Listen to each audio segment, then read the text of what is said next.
할렐루야. 살아계신 성삼위 하나님의 이름으로 문안을 드립니다. 그런즉 믿음, 소망, 사랑 이 세 가지는 항상 있을 것인데 그 중에 제일은 사랑이라고 했습니다. 오늘 하루도 사랑이 충만한 하루가 되시기를 바랍니다. 오늘은 마태복음 21장 1절로 46절의 말씀을 가지고 성전을 정화하자, 그런 주제로 우리가 요약 강해를 나누어 봅니다. 본문 1절로 11절의 말씀입니다. 저희가 예루살렘에 가까이 와서 감람산 벳바게에 이르렀을 때에 예수께서 두 제자를 보내시며 이르시되 너희 맞은편 마을로 가라. 곧 매인 나귀와 나귀 새끼가 함께 있는 것을 보리니 풀어 내게로 끌고 오너라. 만일 누가 무슨 말을 하거든 주가 쓰시겠다 하라. 그리하면 즉시 보내리라 하시니 이는 선지자로 하신 말씀을 이루려 하심이라. 일렀으되 시온 딸에게 이르기를 내 왕이 내게 임하나니 그는 겸손하여 나귀 곧 멍에 매는 짐승의 새끼를 탔다 하라 하였느니라. 제자들이 가서 예수의 명하신 대로 하여 나귀와 나귀 새끼를 끌고 와서 자기들이 겉옷을 그 위에 얹음에 예수께서 그 위에 타시니 무리 대부분은 그 겉옷을 길에 펴며 다른 이는 나뭇가지를 베어 길에 펴고 앞에서 가고 뒤에서 따르는 무리가 소리질러 가로되 호산나 다윗의 자손이여 찬송하리로다. 주의 이름으로 오시는 이여 가장 높은 곳에서 호산나 하더라. 예수께서 예루살렘에 들어가시니 온 성이 소동하여 가로되 이는 누구니요 하거늘 무리가 가로되 갈릴리 나사렛에서 나온 선지자 예수라 하시니라. 아멘. 여러분, 예수님께서 십자가에 달려 돌아가셨다가 3일 만에 부활하실 때가 점점 다가오자 이제 예수님께서 나귀를 타고 예루살렘에 입성을 하십니다. 벳바게는 감람산 기슭에 위치하고 있는데 예루살렘과 베다니에서 가까운 마을이죠. 그런데 갑자기 예수님이 제자 둘을 보내시면서 맞은편 마을로 가면 나귀와 나귀 새끼가 메어 있는데 가서 끌고 오너라, 이렇게 말씀을 하십니다.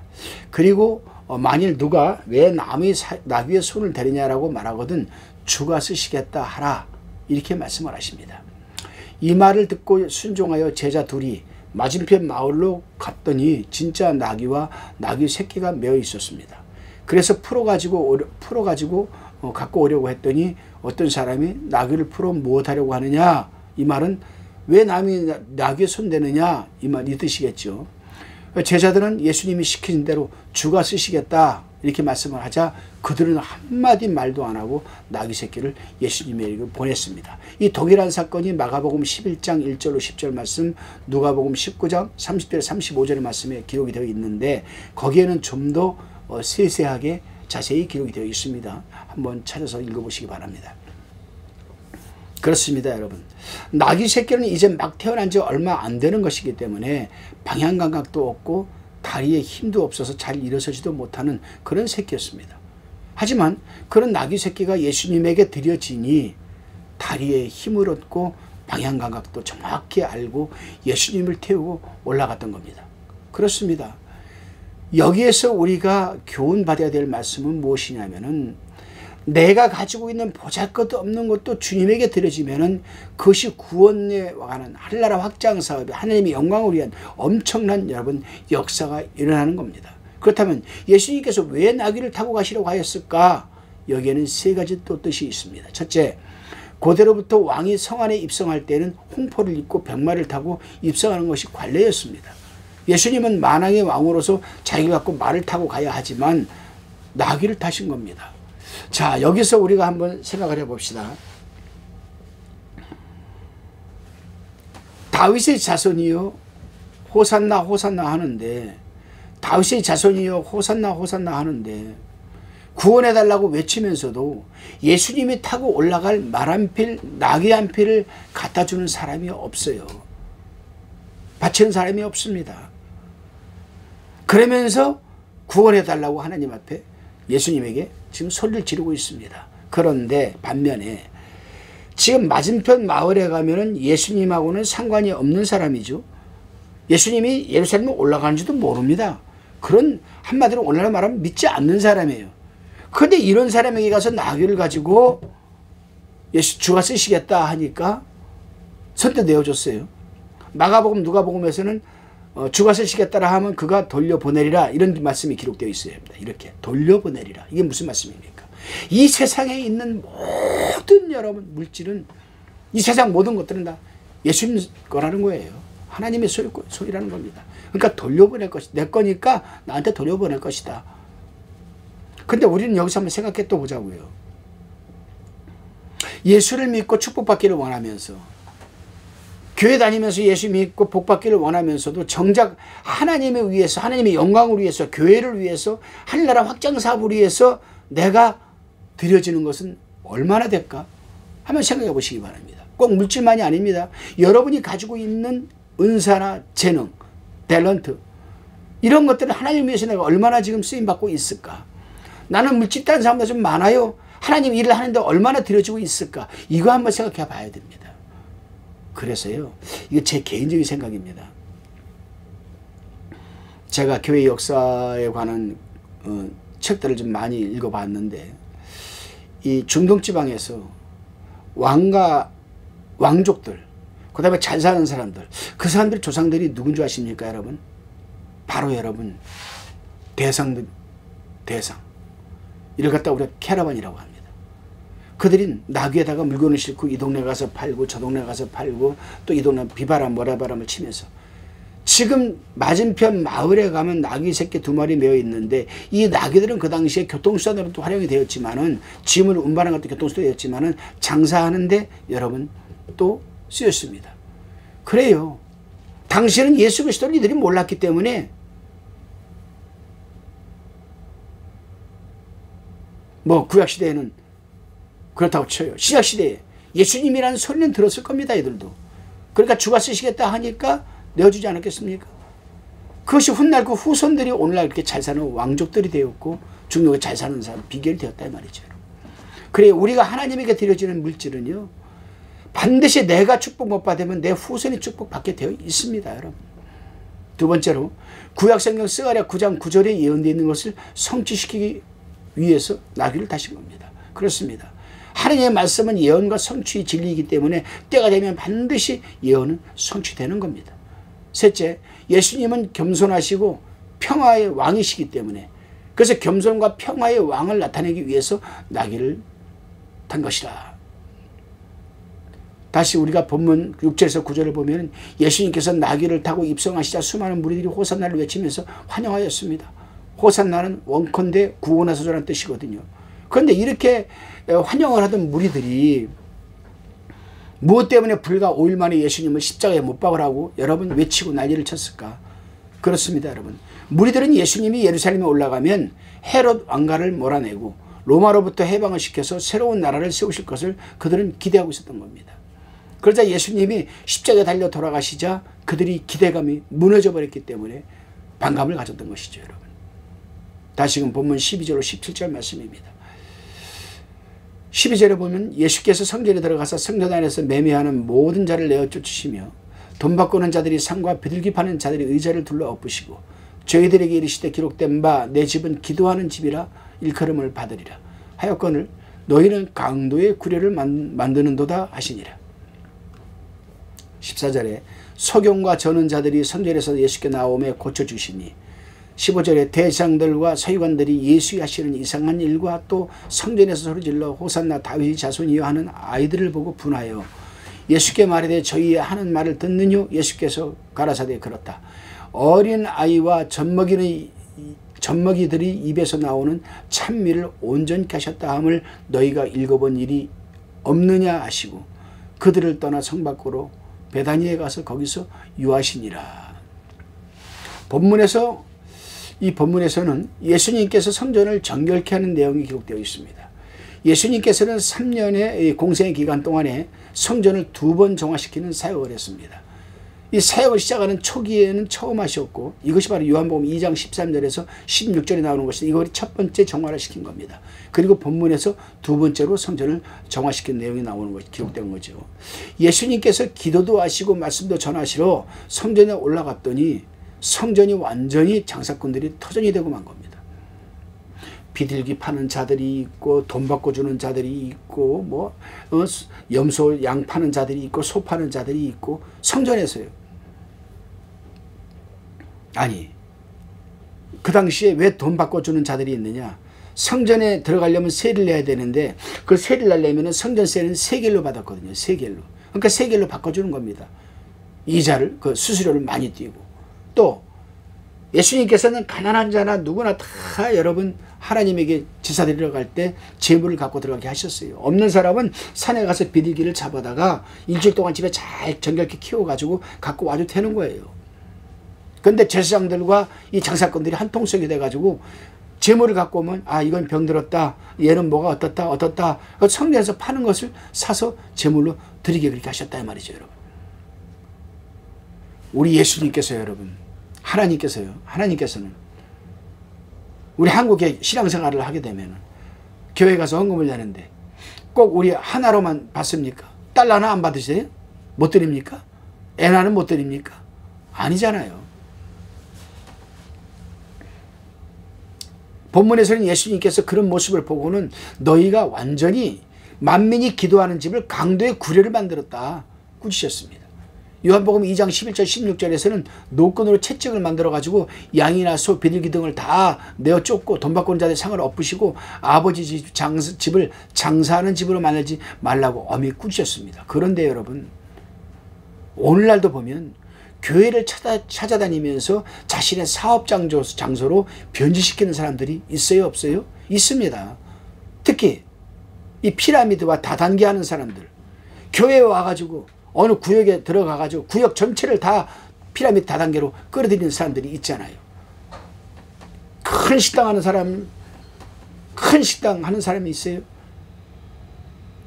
자기 식당 근처에 교회 나가가지고 큰 교회 나가가지고 성도들을 다 끌어들이고 자기 식당으로 오게 합니다.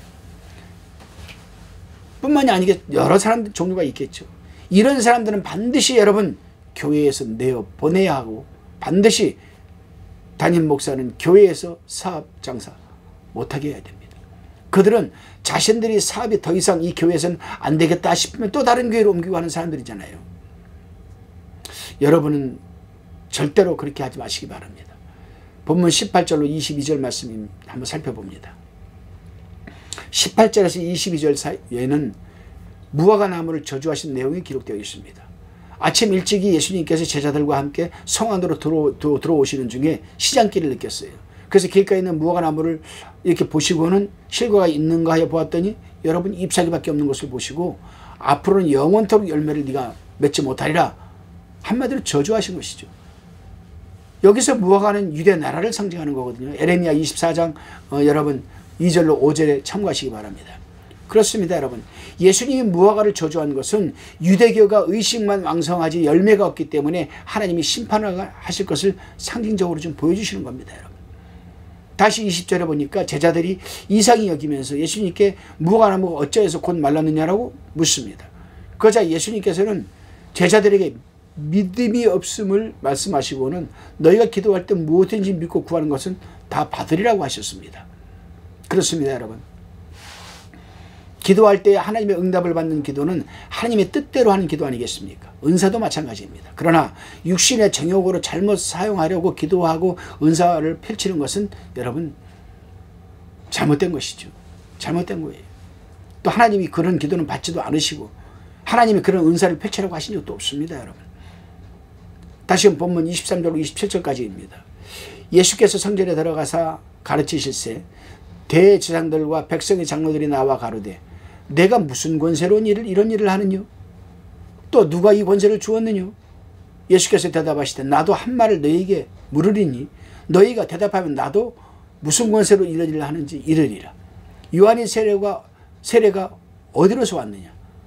하늘로서냐 사람에게로서냐? 저희가 서로 의논하여 가로되 만일 하늘로서라 하면 어찌하여 저를 믿지 않느냐 할 것이고 만일 사람에게로서라 하면 모든 사람이 요한을 선지자로 여기니 백성이 무섭다 하여 예수께서 대답하여 가로되 우리가 알지 못하노라.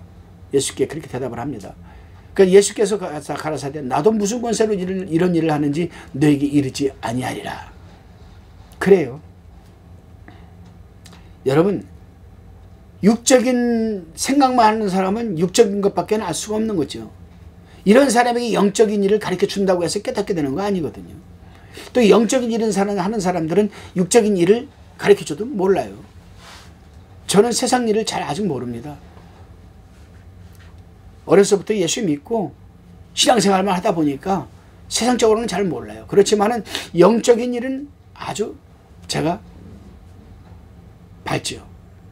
저도 마찬가지입니다. 영적인 일을 전혀 모르는 사람에게 영적인 일을 말씀해 줘도 모르죠. 몰라요. 처음 예수 믿고 교회 나온 사람한테 영적인 얘기를 해주면 이해하겠습니까? 똑같은 거죠, 여러분. 나도 너희에게 영적인 일을 얘기해 주지 않겠다. 왜? 너희가 대답을 못하면 너희가 영적인 일을 모르는 거기 때문에. 너희는 육신적으로만 알고 있는 거 아니냐. 나는 육신적으로 알고 싶지 않다 이거죠. 모른다 이거죠. 예수님께서 성전에서 가르치시고 계실 때 대제사장들과 장로들이 이제 또 나왔어요. 그 예수님에게 나와가지고 네가 무슨 권세로 일을 하느냐? 누가 이 권세를 너에게 주었느냐라고 트집을 잡고 따졌습니다, 여러분. 이 사람들이 누굽니까, 여러분? 산헤드린 공의에서 인정받아준 권세만 참된 권세를 알고 있는 그런 사람들입니다. 산헤드린 이 공의회는 대공의회죠. 그 당시 이스라엘은 72인 산헤드린 대공회가 예루살렘에 있었어요. 자치회죠. 우리나라 보면 국회입니다. 그 각 지방마다 뭐가 있습니까? 오늘 우리나라처럼 지자체가 있는 것처럼 그들은 지방공회가 또 있었습니다, 여러분. 그렇기 때문에 이 산헤드린 이 공의회는 유대나라 최고의 의회이고 재판권이 있는 의결기관입니다. 이 산헤드린 공의회는 12지파에서 한 지파에서 12지파가 한 지파에서 6명씩 대표로 선출하여서 72명으로 구성되어 있는 72인 산헤드린 대공회라고 합니다. 여기서 종교에 관한 모든 것을 여러분 결정하였죠. 그런데 자기네들이 아무리 봐도 이 예수라는 사람은 산헤드린 대공의에서 파송된 사람도 아니고 거기 소속되어 있는 사람도 아니거든요.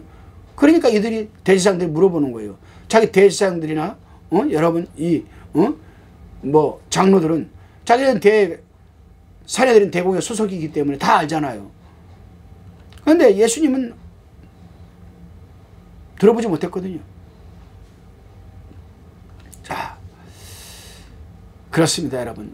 정치적인 계산에 의해서 모른다고 이들은 했던 겁니다. 이렇게 말하면 이렇게 지네들이 오히려 트집을 잡힐 것이고, 이렇게 말하면 또 이렇게 트집을 잡힐 것이고.